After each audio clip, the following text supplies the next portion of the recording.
Absolutely. Just put that. Okay, so tell you a little story then. I went to the funeral today of a friend who used to be a part of our group.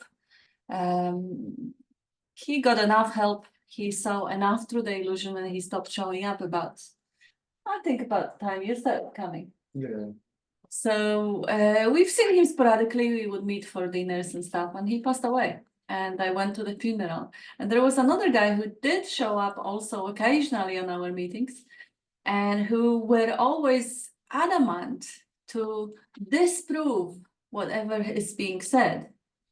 Quite a colorful character, conditioned to just disagree with whatever is being said, and really adamant to never look at the projector. That master, Nisargadatta was wrong, Bob was wrong, Vasubandhu was right, and Nagarjuna was wrong, and this one. And generally, just arguing concepts that, you know, if you say there is such thing as intelligence energy, you are wrong. If you say there is such a thing as Brahman or Atman or awareness, you are wrong. And, well, of course, I mean, nobody disagree with that concept. You know, the word water is not water, you can't drink it. The concept is just a pointer. But to say that it points to something is to completely miss the essence of the teachings, which Bob sometimes calls cognizing emptiness or no thing, not a nothing, but the no thing. So the teaching is that the substance of the dream is not a thing. It's not entirely nothing, but it's not a thing. So the dream is made of not a thing. And yet it appears to be. And you may deny it as much as you want to, but you have to be here to deny it. So several times I try to challenge the guy to look at the projector, because he assumes that he knows what everyone else means. And he doesn't even see that that assumption is just another concept, another virus of the mind that he fall prey. And this is the danger of spiritual seeking. When the seeking starts to be looking for the high amongst the concepts. I understand that concept and you don't. I get it and you don't. Or I'm resonating more than you do, and this gets it and that doesn't get it.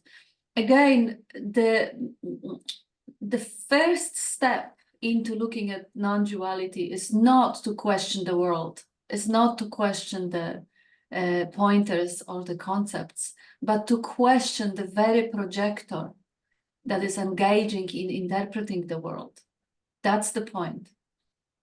And I ask him again, why don't you see that the lenses of the projector are responsible for your interpretation of what is being projected? Why don't you look who's looking? And then you see whether there is something or there is nothing, or there is no thing, because that's the main source of the whole illusion. It doesn't matter what appears seemingly outside. It is secondary. But what is that essence which is projecting? What is that capacity for knowing? Thanks to which you can even argue the concept. And can you deny it? Can you assert it? Can you put the finger on it? Can you draw the circle around it, make a circumference around it? So those are the questions that can be verified directly through the direct experience. And denying reality of things or denying illusory appearance of things is really, what a waste of time. Just analyzing every single element of the dream and never looking at that very lens through which that dream is being projected. While the shortcut is start from the fact that you are already that. Start looking at what is that you, what is that I, what is that that, what is the one that is that. is there anyone there? And then you can see that you can't deny existence itself. The existence is there, but does that existence have any boundaries? Does it have any shape? You can see how the shape of the body-mind comes with the idea, but without the thought, without the idea. Does the existence have any shape, any form, any time? Does it have any past? Does it have any story? Does it belong to anyone? Without the thinking, in the direct experience. And you will find out that the only thing that you actually know and the only thing that you can even say is that there is an existence, or that I am. And that is the truth. That is the reality. And now one could argue that there is no truth. There is no reality. Truth or reality is just a label. But what it points to is that which can't be negated. That's why we call it the truth or reality, because you can't negate it. You can't get away of it. Well, we can go to the theoretical situation when one falls asleep or goes to coma or shoot himself. But that's not happening. That is not a direct experience. That is an idea. So going back to, I see there's a comment on the screen, going back to the direct experience of presence, of awareness, of presence, of being, and whatever appears on it that interprets it. Marianne says, did he also say that it was not true that he existed? Well, that's the problem with him, and that's the problem as long as I know him, and I know him almost as long as Bob knows him. He shows up every now and then, once a year or so. He doesn't want to look at it. No, I don't go there. No, I'll analyze everything else, every scripture, every text. But how about the fact of your own existence? Do you exist or you don't? No, I'm not going there. I'm not looking.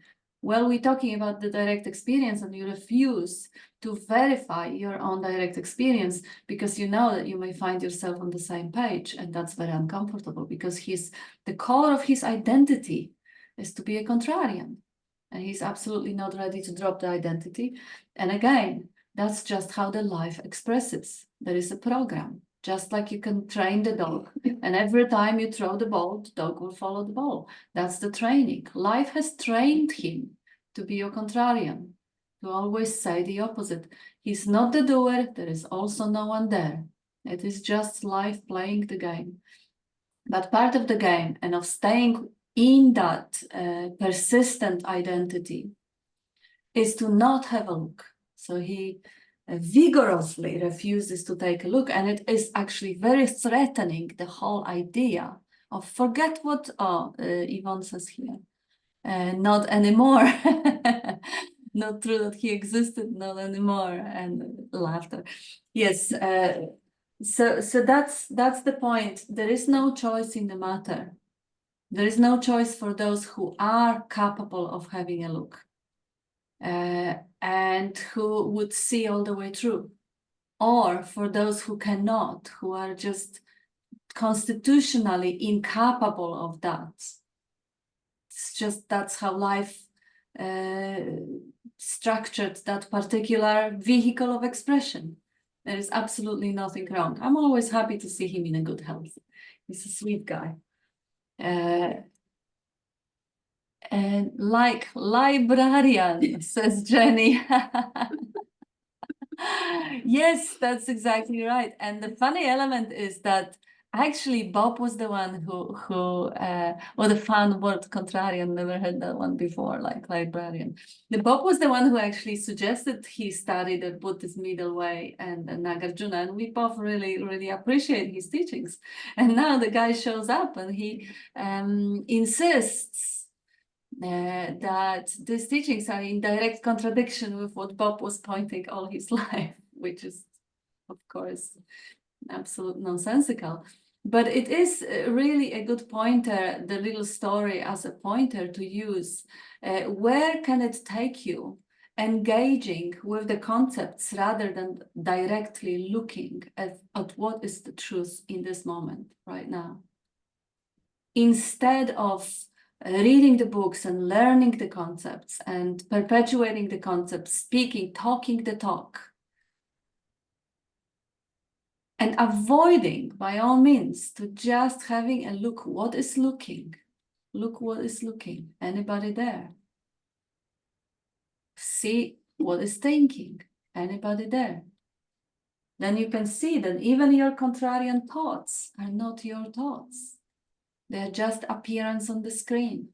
There's no need to defend them. There's no need to attach to them because they are just an appearance on the screen. Doesn't matter what happens then. The response may arise, but that response is not personal either. It's just what appears on the screen. And then we are back to the screen. The screen doesn't mind. The screen doesn't care. So when I see the guy, and there was a couple of people from our groups on the funeral, very, very casually remove themselves from his vicinity, move the other way, look the other way, because, you know, they had an experience. He just doesn't, he can't hear anyone. He's just adamant about attachments to being right about the concepts. And it really doesn't have to be this way. My final reminder always is look at Bob, look at his life, which is a statement of the truth, not his words, but the way he lived, the joy in his life, the happiness. Can you say the same about yourself? I'm a work in progress. Well, are you? So there is another, Marianne says, aha, even if you attach to the contrarian's comments. Yes, it is really just a habit. There is no one there who is attached. There is no one, every body mind has a preconditioned set of behaviors, preconditioned set of rules and definitions and perceptions, interpretations.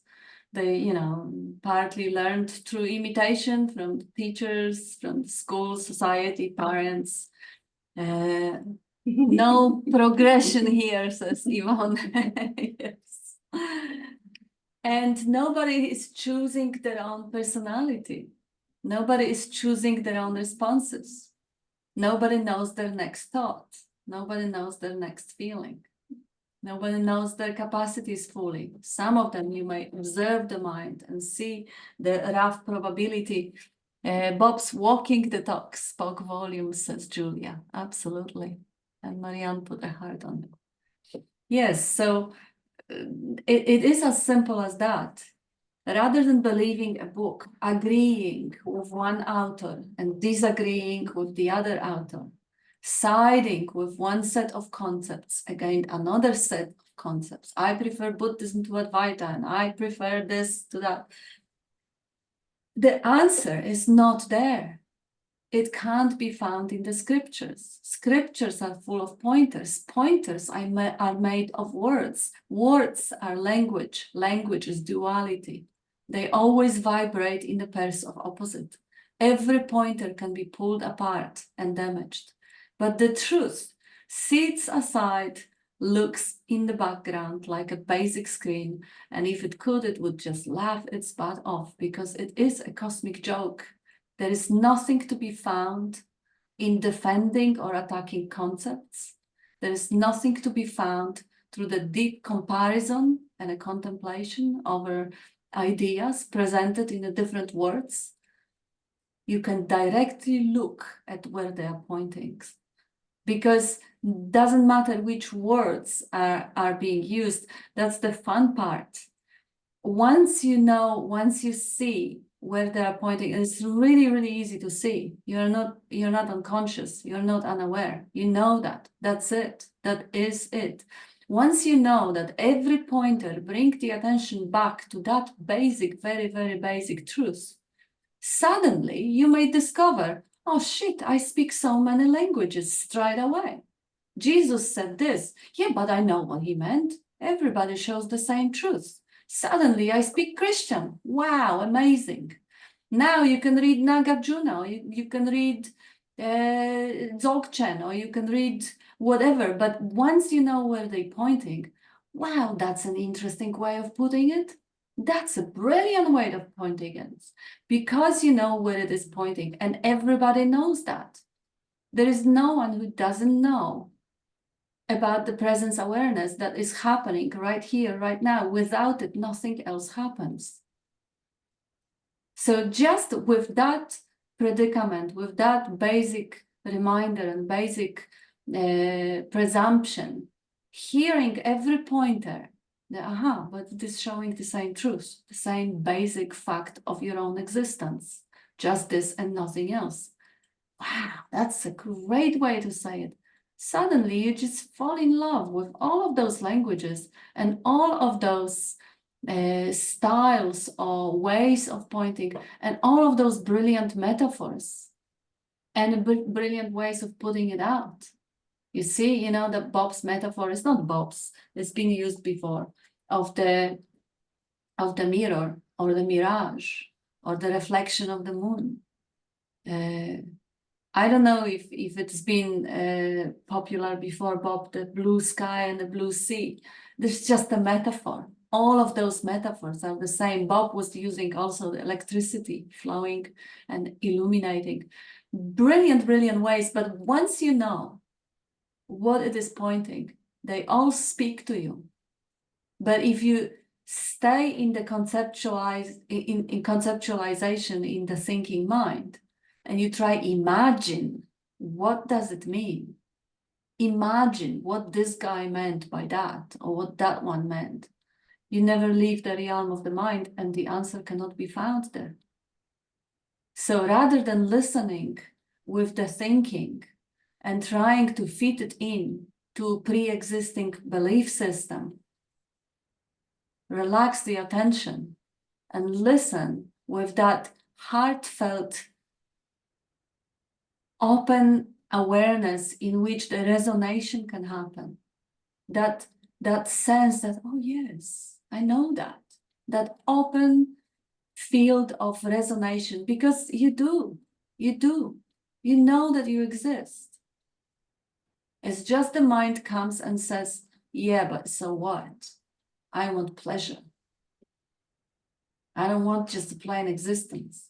My job is to provide pleasure, to focus on the future, to assure survival. I'm gonna do my job. So that tool is never gonna work. It is ignoring the present moment. In the present moment, the mind does not exist. It cannot exist. It has to conceptualize itself. A screen of time. It exists in the past and in the future, and in the context, in the imagination. So it is not the right tool for the job. Relaxing the mind and listening with that sense that, hey, there is a knowing already. If I stay open, it will just move something. It will resonate. And then it is very, very obvious. I don't know. I never actually met anyone for who it wouldn't be obvious, even if they can't really see directly, but always translate it through the thinking. It is obvious that you are not dead. That is obvious. That you are not unconscious. That is obvious. And that obviousness is the base. Without that, nothing is. I see there's a couple of comments here.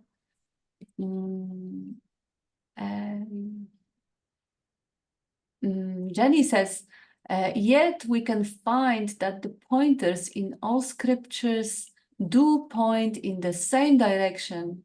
Sameness actually much more obvious than separation. Beautiful. Exactly. That's so many different ways, 1,000 ways of speaking. Like in Hindu, they have thousands of names for God, but it is all just that one essence, that one God, and so many names. Separation, Jenny says, just something we look for as long as we hold on to our specialness, the ego point. Yeah, the belief. And I remember having that conversation with Julia. I mean, Julia found her own answer and said that. So that wasn't even really a conversation when she was saying, yes, I'm so special, but so is everybody else. Every single pattern is uniquely different and beautiful. Every fingerprint, every droplet of water, every snowflake. So it doesn't deny the brilliance of that sameness or that oneness, doesn't deny the diversity and the specialness of the expression, which is amazing. And Yvonne says, know the truth, and the truth will set you free. You are free in the heart. Yes, and Marianne and Jenny give it a heart. And Marianne says, I need to nip out for a second. Yes. Yes, so knowing the truth, exactly. And now one could argue, but there is no truth. Okay, that's a good base. You know, that which is neither truth nor untruth, but is still never changing, is still witnessing everything that appears. Doesn't matter what you call it. But you can't deny that there is an existence or presence which is registering everything that is happening. And this is the present experience. Even without the thought, you can look in the eyes of a newborn baby and you can see that it isn't dead and it isn't unconscious.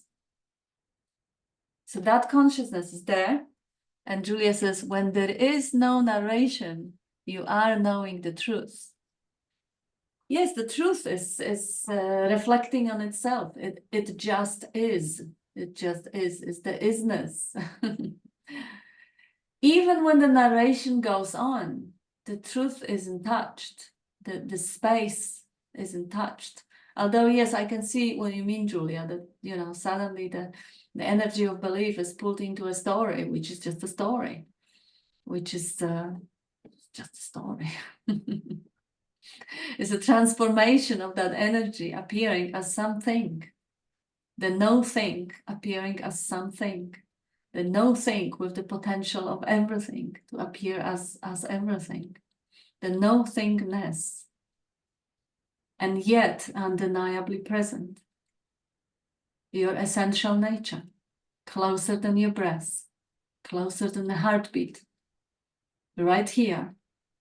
Whether there is narration or no narration, whatever is the condition of the environment and the body, which are not separate, cannot be separated.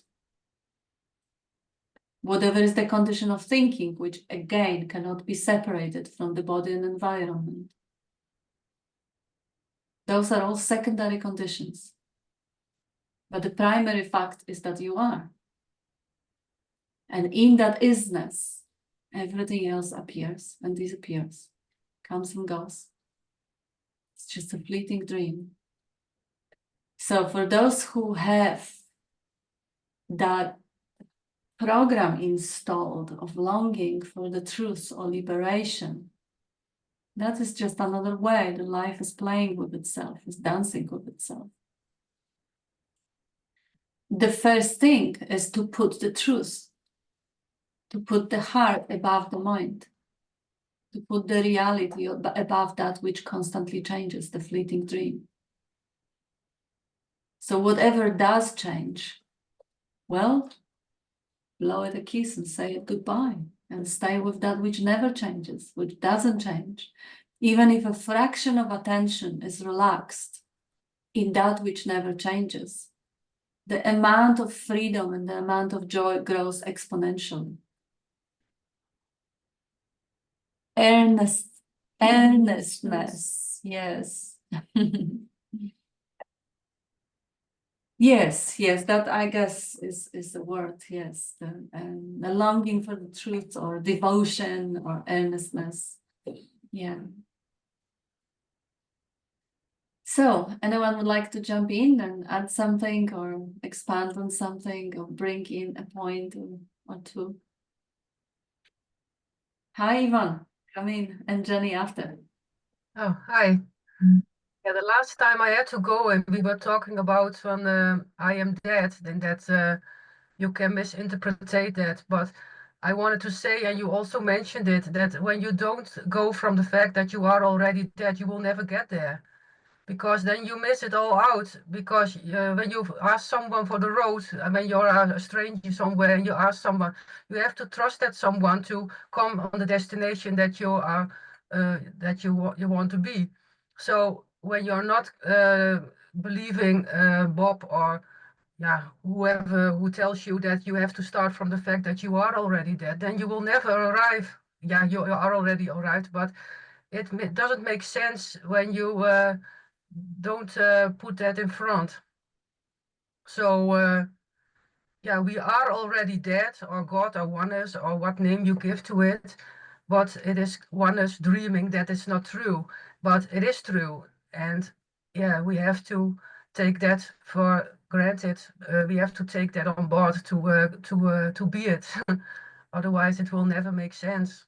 And you also mentioned it, saying, "Hey, oh, I wanted to supply that's to add that on my contribution from last time because I had to go."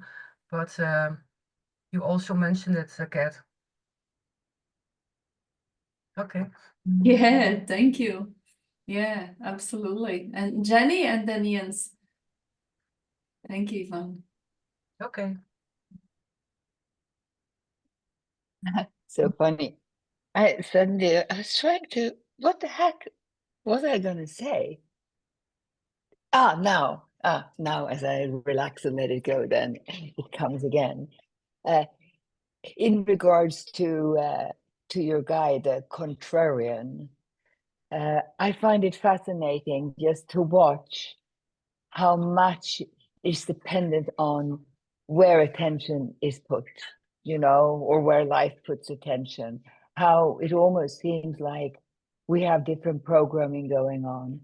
That if the program is rigged towards finding, synchronicities, similarities, the good stuff, where we can meet, where we can join, where we have common denominators, then you see those everywhere.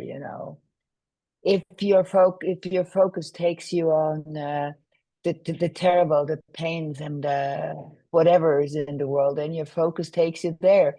And if you don't believe it, you can just also there investigate for yourself and just tell yourself, today I'm not going to see any yellow cars. And I promise you, when you go outside, the cars you will spot and see are the yellow ones. So it's like, I'm not going to think about a pink elephant. Please do not think about a pink elephant. And you will have pink elephants showing up in your consciousness all the time. So it's interesting just to conduct those little experiential experiments with ourselves, and we can see that how steered we are by the environment. And the environment isn't just the environment that is all around us, it's also the environment that's inside of us. And I think that's maybe a point that also can be looked at. It's the inner environment. You, Tanya, you're a brilliant example of the whole hormonal inner environment, how that can affect, that was your experience. Or if we get dehydrated, or if we run a temperature, if we're sick, if we have a fever, how we suddenly perceive things are totally different. So I think it's important to see that how run this apparatus is by impulses and inputs, both from in the inside and the outside. And that is just what came through right now.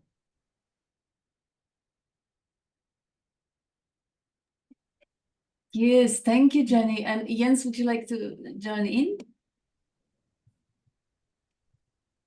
Yes, thank you. Such a miracle, huh? Such a crazy theater, being totally still, not moving, untouchable, and so much going on, playing with oneself, and hearing all these voices and seeing all these people, and it's just madness, incomprehensible, totally. It kind of comes and goes in waves inside that, whoa, this is just strange and fun, and then another loop and into it, and it's totally unbelievable. One thing that comes up quite a bit is about whose awareness does all these things happen in. And we talk about direct experience as opposed to thinking or theory and all that. But you can also take direct experience and go back and say in whose awareness is this direct experience, and that is basically the only constant in whatever we experience. It is like your own awareness. Everything that happens in your own awareness. And now I say your, but you can put whatever word you want there or just take it away. And I mean, all these saints and sages, all these people that are really clever and not clever, it's all happening in your awareness. And that's the only thing you can be sure of. So in that perspective, it's all you. And I mean, all the wisdom in the Holy Scriptures, did those holy words exist before they appeared in your awareness? Did or do or have Nisargadatta ever existed? Unless it appeared in your awareness.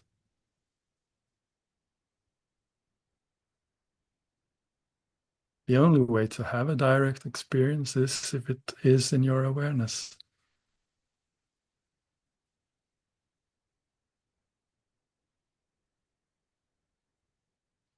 And looking from that perspective, it's just too much. It's just too much. Yeah. Yeah, it's just too much. Thank you so much. That's all from here. Beautiful. Beautiful. That was just so beautiful. So beautiful. I started laughing here at the same time. It's just yeah.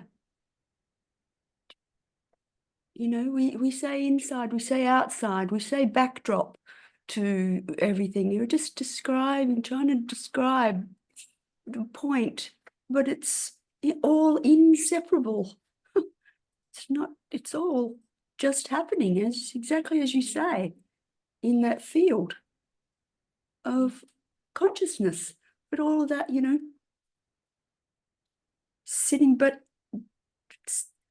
we use the word lifing, intelligence, energy, shaping, patterning, forming, and it's all happening.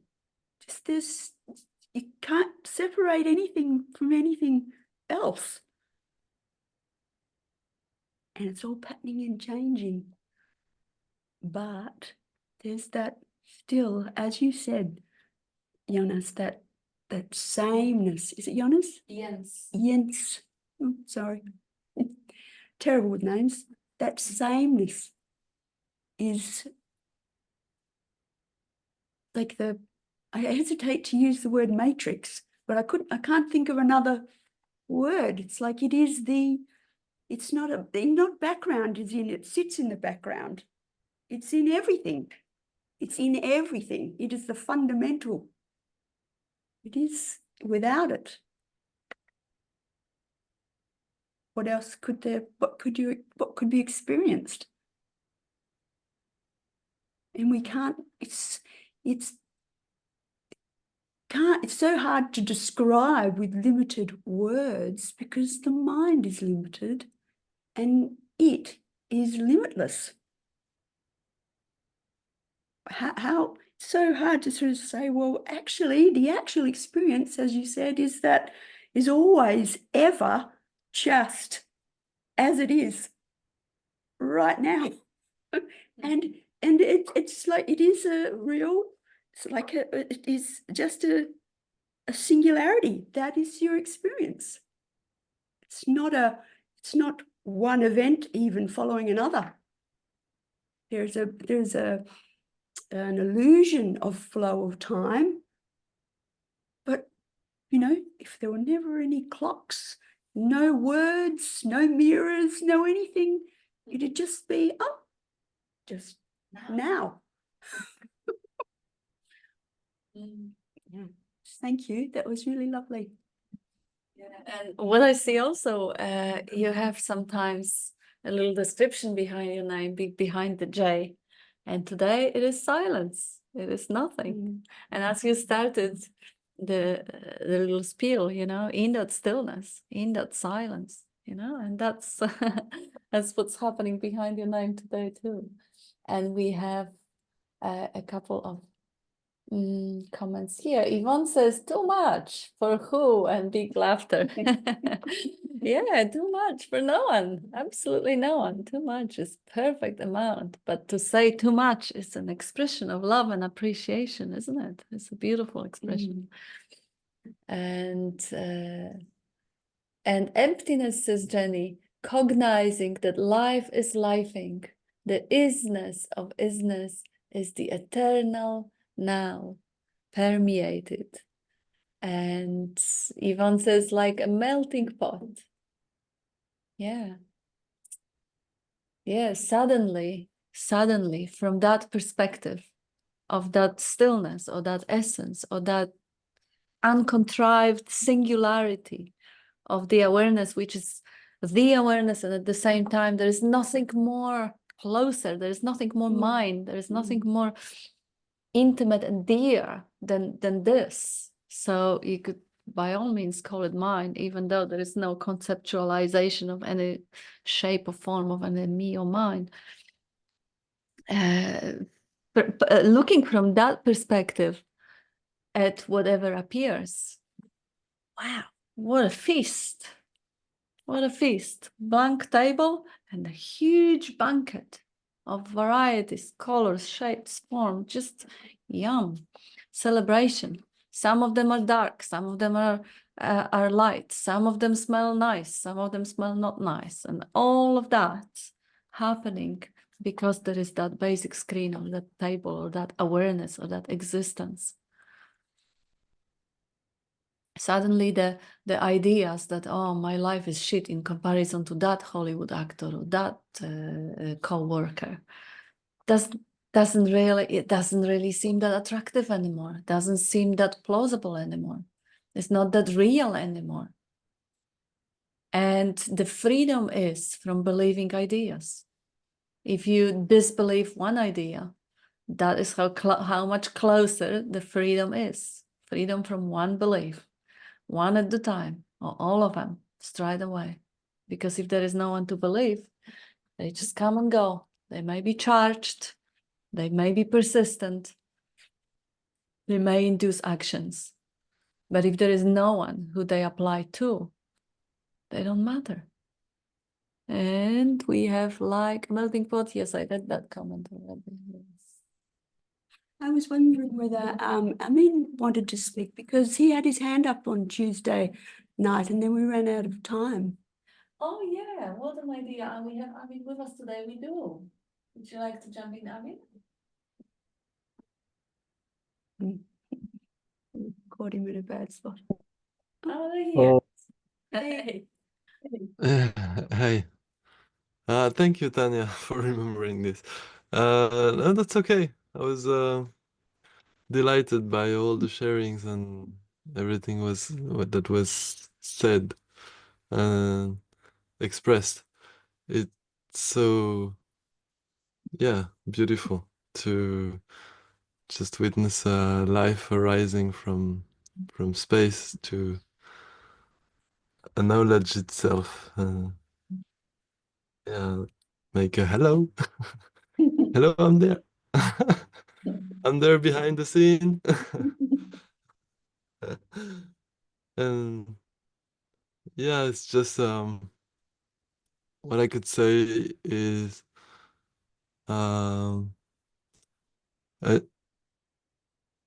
here I can only enjoy all the fixations, all the fixated patterns that comes up, that shows up, and whatever forms. And there are quite a few in this machinery. It seems to have been somehow a paradox between life, fluidity and fixation, a lot of fixation. And yeah, when it comes out, just enjoy it because it will go. And it's like having a car. The car is fixated before it will shatter into dust. And we enjoy it. We don't question it. We just use it and appreciate it. And whenever its time is past, we honor it. It's like the body, and it's like all the patterns, emotional patterns, thoughts patterns. Everything is so beautifully unfolding. Yeah. And like you said, Kat, since I just wanted to acknowledge that I loved the energy you displayed on Tuesday. It was so straightforward and very, I don't know how to express it, but it's like yeah, saying sometimes all these fixations needs like a kind of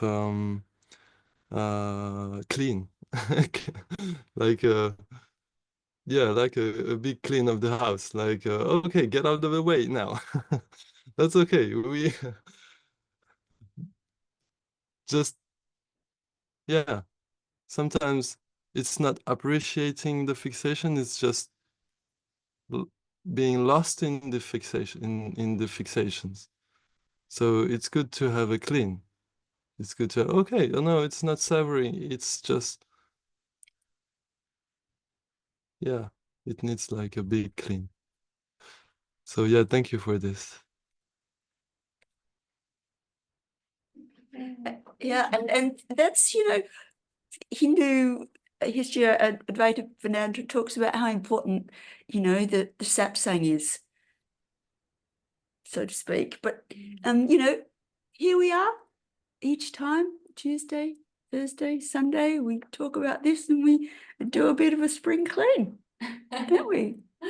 Yeah. Yes.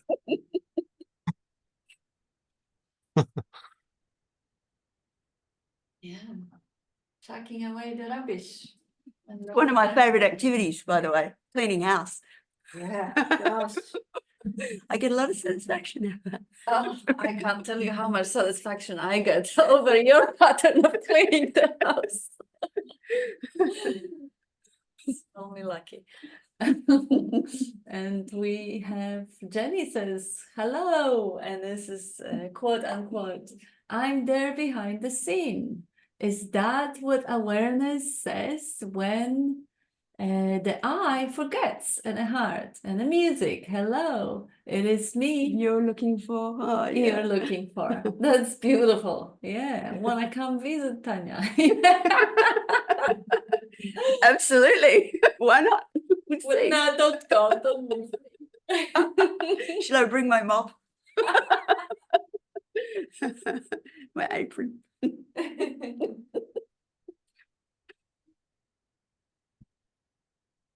But yes, call me lucky. We had been doing few holes in the walls and refitting the house, and it starts looking livable.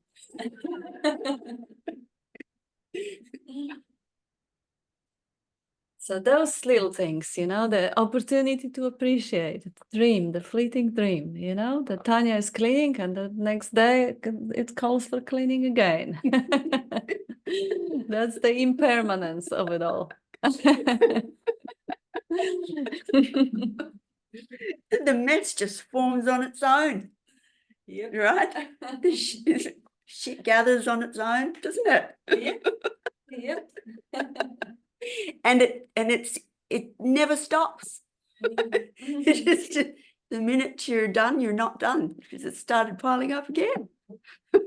It's just life laughing. Nothing sits still. Yeah, in the dream. Jenny, did you want to say Jenny, would you like? Yes, yeah, no, thank you for that one. I'm going to remind myself, with 3 dogs in the house, I can curse over hair and gravel and everything that they drag into the house. So I love this pointer now. Now it cracks me up. It's a reminder of the impermanence. I never looked upon it that way. But if I look at it that a constant reminder of impermanence, then it won't annoy me. Then I will see it as a gift. And that's again, what kind of perspective do we want to take on everything? And in regards to the group, I mean, we are tribal beings when we are informed. And it is lovely to gather with a Sangha, with like-minded, where we can just be together, and just share and be reminded and spring clean and have a good laugh or a good cry or just being in this human experience together. So I so appreciate it, and everybody showing up and you hosting in the spirit, of Bob all these times a week, and it's lovely. I just wanted to again say thank you, for I know that even if Bob isn't sitting on a cloud in the heaven looking at us, I still have that image. May I share a little story? Okay, my father, from the age when I was 16, he used to have a session with me every summer in case I die. Took me through the books, who to call in case of that, what to do in case of that. And he knew that his fuse might blow in, because he was an artist and also an alcoholic, a big part of his life. But he had a brilliant mind and wanted me to be able to take care of things. And he also said to me, well, the day I die, then I will actually be up in the restaurant of Jericho. And there I will sit at a long table with a good glass of wine, together with all those who have left before me. And we will sit there and have a good chat. And we will sit and look down at all of you down there still tugging on and rejoice when things go good, and just be there with you. And even though I already, as a teenager, or even this vision he gave me already as a child, even though I knew that this was, a story, that it was an illusion, that it wasn't the real thing. Ever since, when somebody passes, I just put them up there at this long table, you know. And so I put my parents there, some friends, and yeah, you know, our teachers, and I have so much fun imagining right now, you know, Bob being born 29 and my father being born 1930. Sorry, the dogs. Yes. I'll listen to them. Like imagining them sitting there together, you know, talking to each other, you know, sharing stories about taboos and sharing stories about revelations. And yeah, it just is, I just love it. So I imagine Bob not right now sitting here also, sitting at that table, looking down at us and being really pleased, you know, saying, yeah, continue to talk about it, continue to spread the word. So that's what I wanted to share. Sorry for the dogs, by the way. It's sweet. It is sweet, yes. You've reminded me, Jenny, I don't know why this came up, but you reminded me as you were telling the story of your father of the Swedish concept, I think it is, of death cleaning. What, you know, is it Swedish? What? I couldn't hear you. They barked loud. The Swedish concept of death cleaning. Ah, yes, that is a Swedish concept, is death cleaning. Yeah. The funny thing, my father was Swiss, so he was actually in Switzerland and not in Sweden. So death cleaning is a Swedish concept, and that's what you're supposed to do before you die. Yeah, it's you know, clean out your rubbish so your kids don't have to do it. Or whoever. Yeah. What a great concept. Clean out your rubbish. Clean it all out. Chuck it all out. Death. Yep. Is death of concepts. You know, what else? Yeah. This is, you know, perfect. Clean it all out. Get rid of it all of it, you know. And then, you know, some will talk about the death of the ego and everything. There's no little ego person sitting in there waiting, go, don't kill me, you know. It's not going to happen. But yeah. And even clean out the concept about death cleaning, that you ought to clean so that the kids won't have to do it. Just clean that shit out too. Just let life unfold as it does, you know, and see. Exactly. Maybe it gets done, maybe it doesn't. It's just a mystery. The seeming entities are not doing anything. It's just happening. It's just happening. And I was thinking about your contrarian fellow, you know, this grasping or this holding on intensely or strong attachment to concepts is not helpful. You know, it is part of just another card in the Tower of Cards about that is, you know, the seeming me. Yeah, I believe in this. Therefore, that defines who I am. How limiting. How sadly limiting. Wow, but you know, if you can drop it all, then you're limitless. Yeah. And then I was going to add regarding the cleaning, you know, like real cleaning. Throw away all the fanatical concepts. Throw away all that rubbish from the mind, all the conspiracy theories, everything that seems like I know that for sure. This party, this religion, this system, this is wrong about me, this one is right. All of that is just what we are slaves to. Everything that you call important, that you call significant, that you call urgent, is suddenly enslaving the whole machinery. And the freedom is the freedom from that slavery to that importance, that sense of urgency, that sense of importance. And it doesn't mean that at any point life will not go on as it always does, because that slavery is, there is an illusory self that is being enslaved. So when the illusory self is seen through and the slavery is broken, nothing changes, nothing. The idea that, oh yes, but it is important that I make money and pay taxes. If that idea is thrown away to the rubbish, well, the life situation on finding yourself making money and paying taxes is just going to be as it always was, minus the strong idea, minus the fanatical concept. So cleaning the house and bringing back the realization that life unfolds as it should and there is no doer anywhere. And the concepts are only an overlay of the narrative, the constructed reality that is maybe handy in the communication, but it's absolutely not necessary. And it has the byproduct of causing psychological suffering. And I see Martin, oh, will be great to hear you. Unmute, please.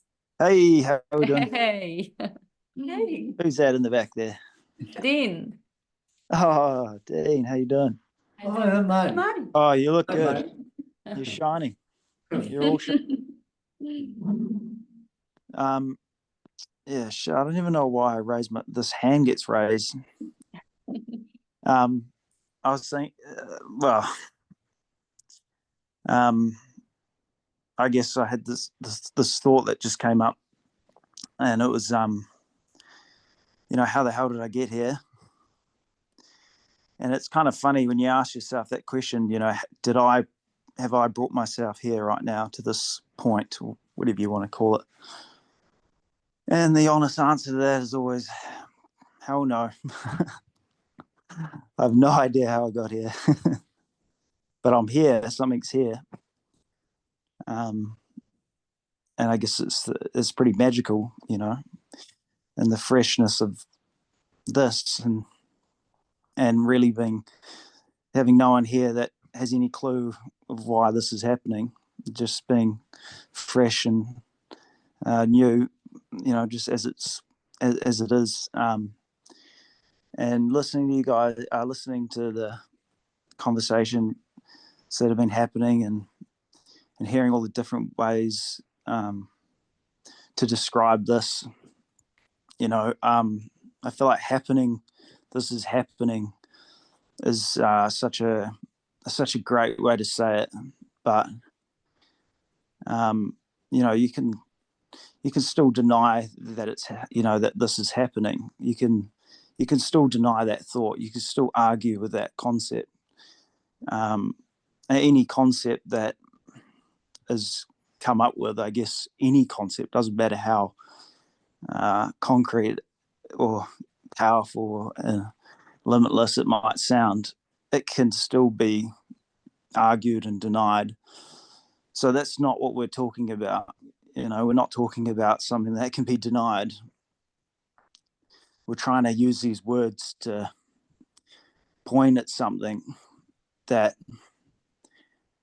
can't be denied. And sure, like, it feels like this is just happening. Sure, that concept that came up there, you know, oh, how do you know this is all happening? You know, is that your philosophy? Is that your like theory on this? You know, that can be argued, but that's not what we're talking about. So don't get caught up on these descriptions and beautiful, even though they're beautiful to listen to. Don't get caught up on those concepts. Those concepts are just pointing to this thing that is undeniable, that you know, we call presence, we call awareness, but not the words. It's just you know, this, whatever you want to call whatever you want to call it, but the word isn't it. And so this thing that we're talking about, excuse the language now, this thing is obviously undeniable. Whatever you want to call it, you could call it presence, you call it awareness, you call it a mind and a body, but the fact that you're having to call it something means that it's not that. It can't be what you call it, because as soon as you call it something, it's no longer it. So yeah, I think that's the beauty of non-duality, is because it's really in its essence, it's not a concept. It's a concept that gets very close to pointing. It's like if I was pointing at something in the distance that I was, 3 kilometers from, you'd be like squinting your eyes, being like, where the hell is that? But this point is like, my finger's just about to touch it. This non-duality, this one, the not even, I forget the concept now. I forget the concept now, but it's just like you're pointing really close, but the finger, like I've heard being said before, the finger's not the thing we're pointing at. The finger's a finger. So sit with this. I can't say what it is. I have no idea, but it can be seen and recognized that this seems to be here before anything else, any concept appears, and therefore, this is giving birth to everything. And for this idea of, say, Māori, this idea of Māori to come to be, it needs this this essence, this presence for it to appear, which means that I have to be this presence. I have to be this. We all have to be this essence, because it's enabling all of these patterns and forms to appear. And so, yeah, bunch of words. That's all I have to say. Yeah, that was very well said. Very, very well said. Yes. We are that, says Amin, and a smiling face. And Yvonne says, good point, forgetting the concepts. Yes, and Jenny says, beingness can't label the unlabelable. Unlabelable.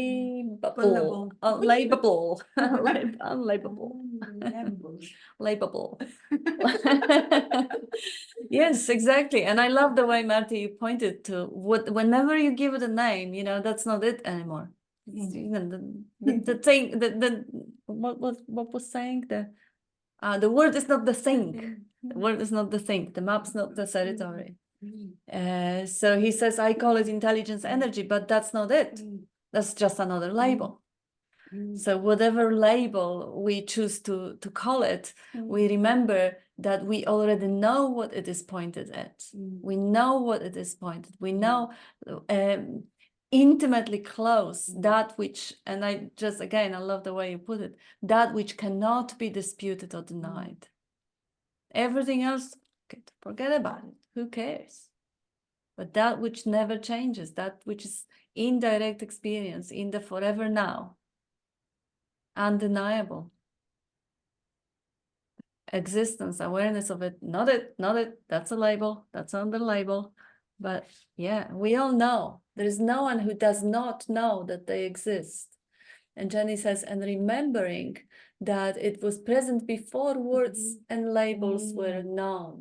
And it is also present when you ask yourself, what's wrong with right now if I don't label it? It's right away, easily accessible. Would you like to give us a card? Yeah. Actually, this reminded me, and Chemo said this was a really great reminder the other day on Julia's Monday group, is that the reason Bob talked about the sperm and the egg was because, the life, it was existing. So life was there before, Yes. you were created. And they came from your mother and your father and grandparents and food and the environment, and everything is connected. There's no separating anything.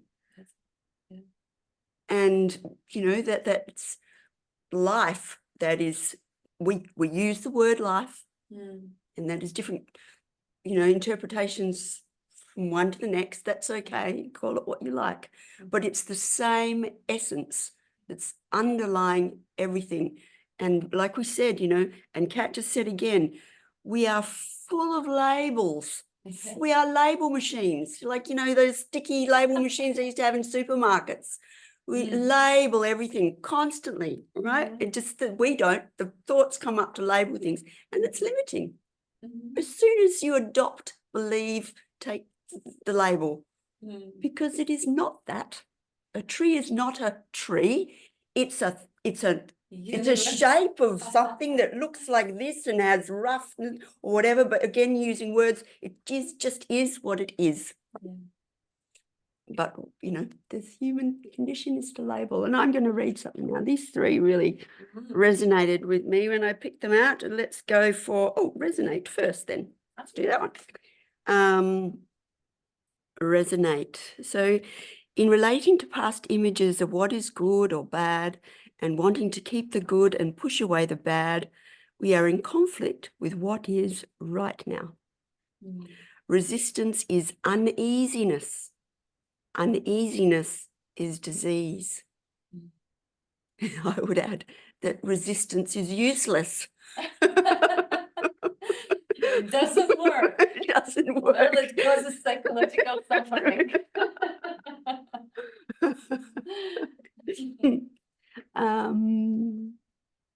And this one, so That it's a is reflection. Reflection.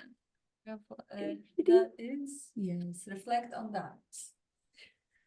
Self-realization is not a one-time event. That's a great pointer. There's that word time. Event. Happening to someone. No. It's not a one-time event, lasting experience or a permanent state. Yep. Knowing is alive, and this immediacy, in this immediacy, and can't be negated. Yeah, knowing. Beautiful. And this one is a reflect also. On that. Beautiful birdies on it. Classic. Keep seeing that there is no thing that sees. See that seeing happens naturally of itself. No, now here, nowhere. Stateless state. Good one, Yvonne.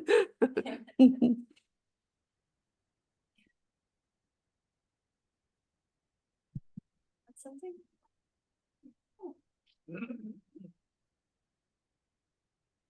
So, like, what should I talk about?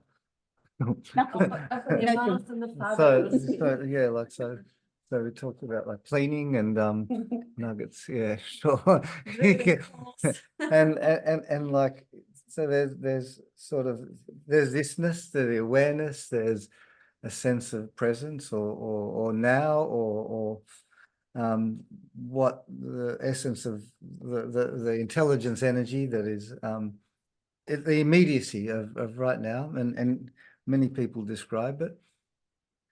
And then we talk about like cleaning and like and removing all concepts, all ideas, but then it goes even further, like the perceiver of nothing also is wiped off. There's no actual perceiver, because like there's no, you can even become really empty and still see things like from a perspective, but there's a limitlessness, there's a boundlessness in dropping all that drops as well. There's no one seeing. There really is no one seeing. There's just seeing of itself appearing, and then in that seeing there might be a sense that there's a perceiver, but that's an appearance within the seeing. There's actually no perceiver. So it gets like, you want to clean, right? Let's get to the let's get really to the essence of cleaning. There's absolutely nothing, like nothing at all. I used to have these discussions with Bob, and I say, Bob, like I walk into a room and like all of a sudden this happens, and like I might feel this person's energy, or I don't, and we would have these big discussions about it, and he was always talking about the emptiness, and the emptier you are, like the easier energies were sort of just moving, flowing through. But if there was a sense of me, well, it's like, oh, that energy is in reference to this or that, and it's stuck and messy. But when it was it just flow like you take on everything. There is no like inside or outside, because there is no you as such. You are the totality, and there's no perceiver as such. There's just seeing, and the totality in the seeing can take on any form. There's like infinite focal points, and like the attention is like the brush that's just painting the tapestry. That's just like, that can go anywhere. And it is going anywhere all the time. It's like friggin' absolute magic show. And so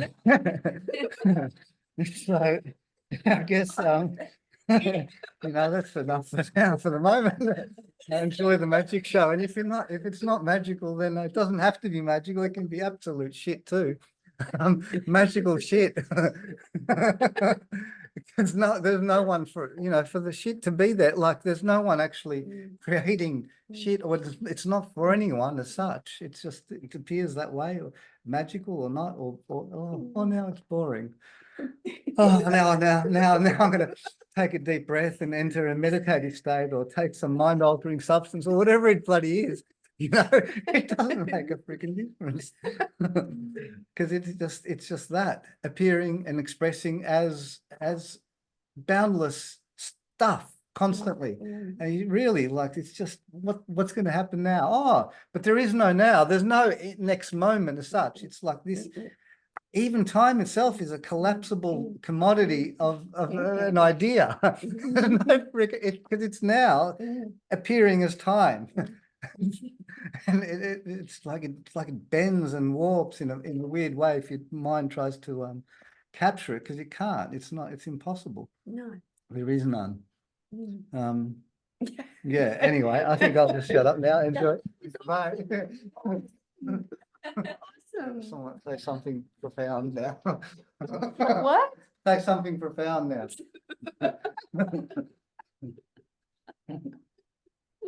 Profound laughter.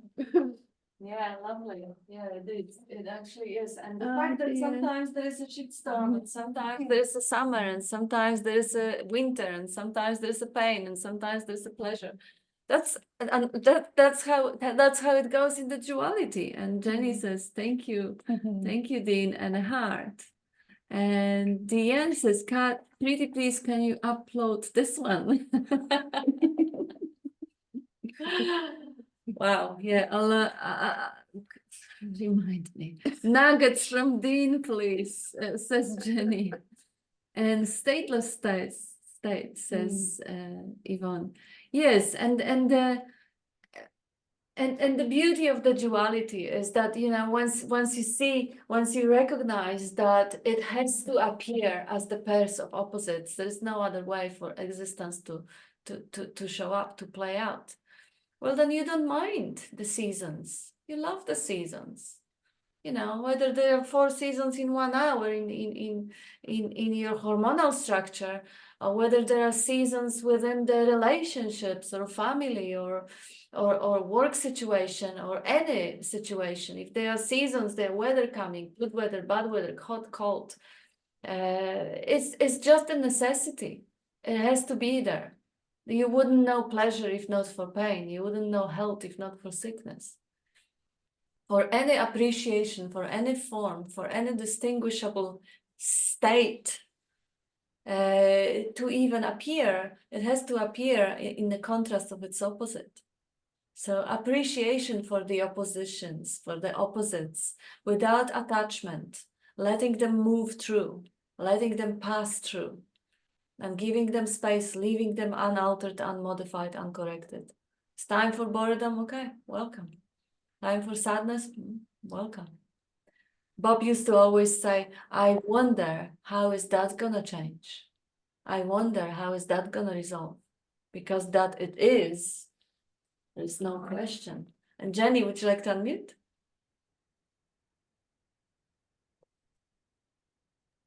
Funny, I don't even know that I pushed that button. But anyhow, I wanted to thank Dean for telling the story about, Bob, and about taking on energies from others in the room. And I find that it was such a great reminder because that is really is an experience that I'm having more and more, which is enjoyable. You know, before I was like an old iron pan where everything kind of stuck, you know, you just had to put a little bit of heat on it and it got stuck. And now it's more like Teflon, like a non-stick coating, which is quite enjoyable. And you reminded me of that with your sharing, you know, that, yeah, actually that is what's happening. And that's what's so beautiful, to be reminded, to observe, because sometimes it can be really easy to think, to perceive like nothing is happening, as nothing is happening, but you know what I mean.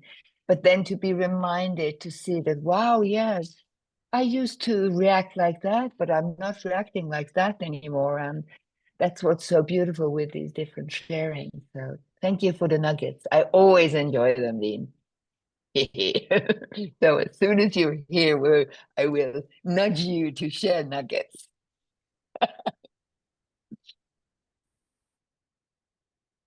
That was a great analogy. Yep. Yeah. I like that What too. I want to know is, do the nuggets stick to the pan?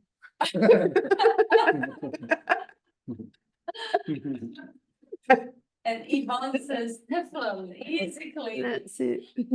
Yeah. Mm.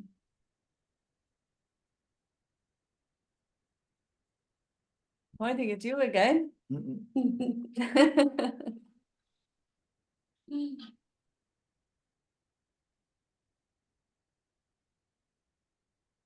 Would anyone who didn't speak today would like to unmute and add us a couple of words? Now it might be intimidating when Deanne asked me to upload, but look, I can just, if she's one person, I can just send the recording to her. So please, if anyone would like to say something, add something, ask question, share. Maybe there is something that you're struggling with. Maybe there is something that we omit in pointing, or there is a pointer that feels intuitively that it would be really, really beneficial to see through, and it feels impenetrable. Anyone? Tell us something, Tibor. Tibor, would you like to unmute and say something?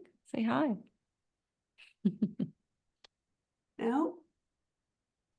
I can't because I'm at work, but I'm listening. Sorry. Oh, good on you. And there's Andrew there too, and Julia, and Amy. And Julie says, can you add to perfection? How can you add to perfection? Well, find out.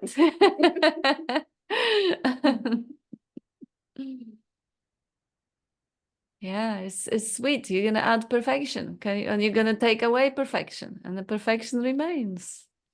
That's one of the verses of Guru Gita that Bob sometimes quotes. If from the perfect is taken, only perfect remains. So if to the perfect is added, only perfect remains.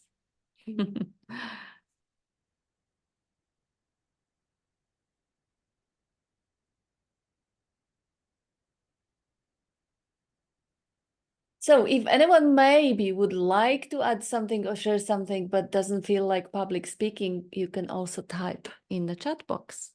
Also just give us a little type. We have 10 minutes left. There's no new folks today, is there? No. No, recognize everyone. Mm-hmm. Oh, I continue. Bob used to say we shouldn't be so stingy, that we should be generous with the sharing, or something. He was in the old days, wasn't he quite straightforward with that? Yeah, yeah. Yeah, I don't know. Sometimes we would have a run of like, oh, okay, don't want to share anything. So maybe just reiterate or state out loud your favorite pointer. I'm just gonna pick one of the cards. Because you never know, you don't know how it's going to come out. And it might not be perfectly accurately expressed, but the way it's expressed could be heard by, you know,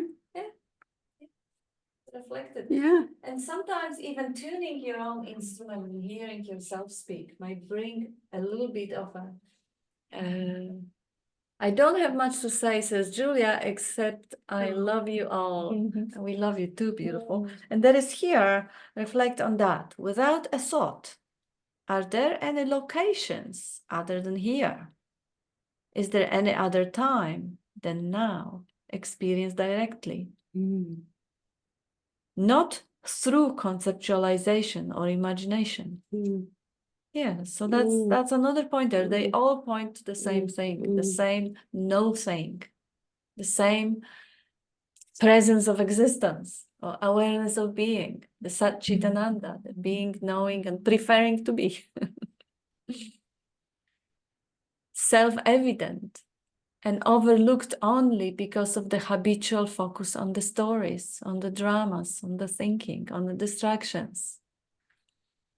And that habituated behavior, everyone is innocent of, because it has been learned through imitation.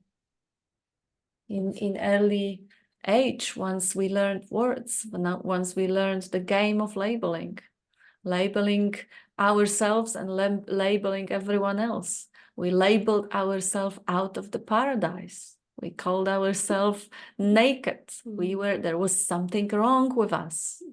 Like Adam and Eve in the story of Bible, there was something wrong with us. We had to fix ourselves. We had to cover up. We have to do something because of the label. I am separate. I am less than totality. I'm less than perfection. Everyone is innocent of that because our parents, our teachers, our heroes were all subscribing to that mode of functioning through this interface of the interpretation and translation to the narrative relating to the me of the past, me of memory, me of mental images. So seeing that it is just a habit pattern, it is just a behavior. You can marvel at the brilliance of the behavior. You can see how the attention is traveling and how the attention is translating. Oh, this is relevant for me. Oh, this is not relevant for me. They do like me. They don't like me. That has its function. It assists survival. But when it is believed, of course, me is less than totality. And Yvonne says, close to perfection, says me, just not. Yes. So that idea of me being less than absolute is the source of all suffering, is the cause of all suffering. And that idea is just an idea. It isn't a reality. The me cannot be found. If you look and you see who is looking, there is no me there. If there was a me, one could say, okay, so how do you know? Where did you look at it from? Obviously, what you've seen is not who you are, the looking. And I think, is it Marty? Can you unmute? There you are. Hola. Heard you say what were your favorite pointers from Bob? So, and I was just there, and then a pointer came up in my head, so I was like, I might as well share it. But he obviously had plenty of good pointers. But the one that comes to mind at the moment is just relax into it. You know, after hearing what everyone's been saying, after what Dean was saying about, you know, stripping everything back, right back. You know, all I hear when that's being said is just relaxing into it, and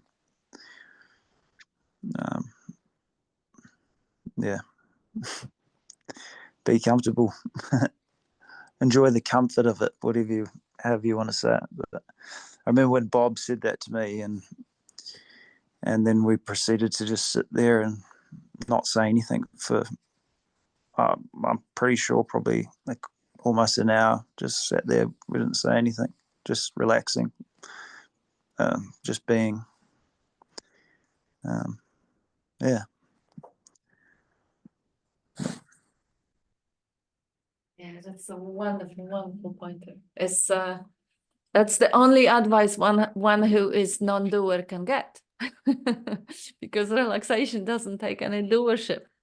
It's nothing. Relaxation is non-doing. Relax means stop beating around the bush, stop going crazy about shit, trying to work it out, figure it out. Just settle down. Just settle down. Relax into it. You're already that. There's nothing you have to do. There is nothing you can do. There's no you to do anything at all. Just get on with it. Stop believing you are the doer. Stop it. But who can stop? Who's there to stop? Yep.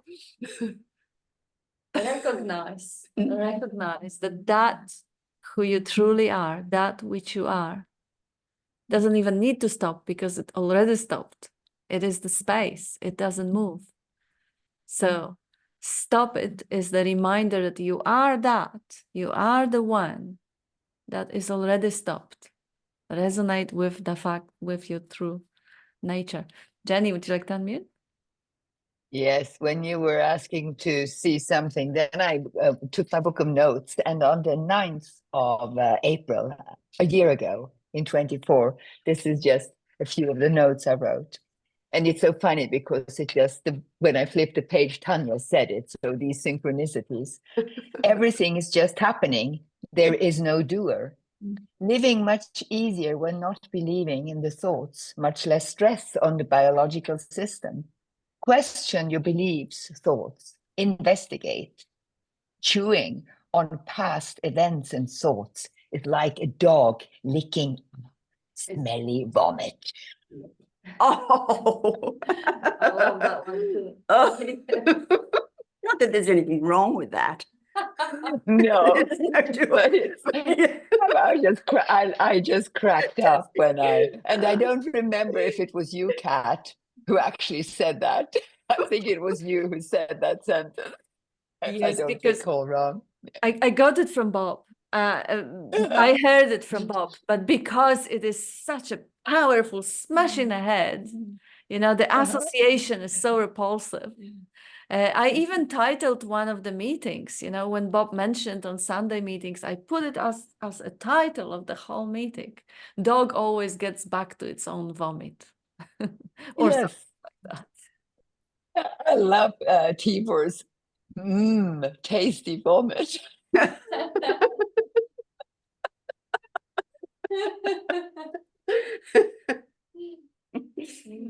Mm. Oh gosh. And that's that, dear ones. We are at the non-existent time running out, and we're gonna wish you a wonderful weekend.